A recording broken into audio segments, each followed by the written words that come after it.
Jeremy Osterberger here with BIC Magazine. We're at the Gulf Coast Industry Forum. I'm lucky to be in the presence of Mr. Chet Thompson. Chet is the president of AFPM, the American Fuel and Petrochemical Manufacturers. Chet, how are we doing today? Doing great. Happy to be down here. So Chet's going to be on a panel in a little while. I was able to catch him beforehand. Chet, just give our audience a little bit of an update, man. What's AFPM been up to? Well, it's been, as you know, interesting times in Washington, D.C., so we're in the thick of a lot of things.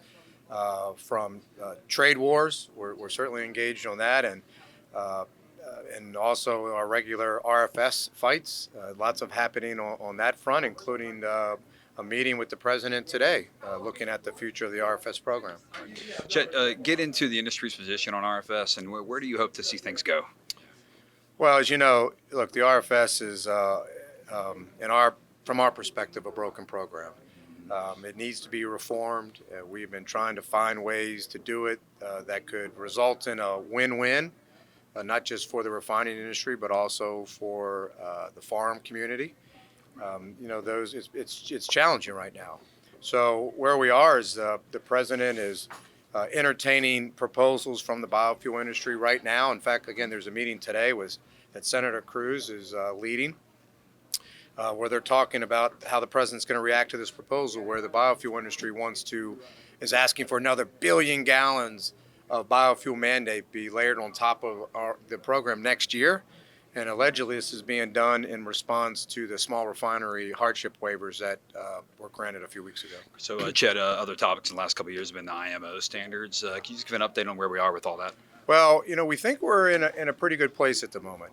Our concern starting about a year ago was the White House was concerned about what IMO may mean for consumer energy prices, and they were exploring the possibility, we were told, of trying to slow the implementation of that program down. But, knock on wood, where we stand right now is we think that we've eased concerns of this administration. They recognize that IMO is a good opportunity for U.S. refining. We are well situated to deliver IMO compliant fuels. We've invested as an industry over $100 billion to get ready for this program. So as of right now, we think we're in a good place. We think the administration's concerns have been addressed, and the rest of the world is ready to go. So are we. Right.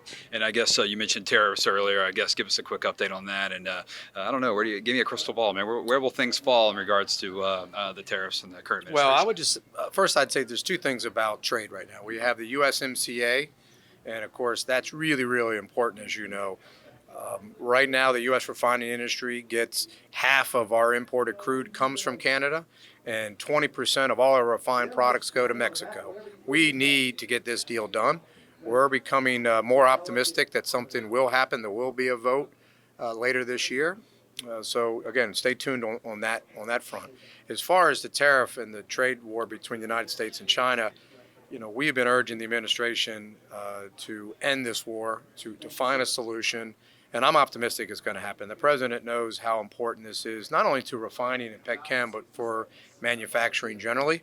So, I think as we get closer to the election, I think my hunch is things are going to get resolved. Great. Well, Chet, thank you for your time here at the Gulf Coast Industry Forum. It's always great to see you. Thank you. And for more videos, visit bicmagazine.com.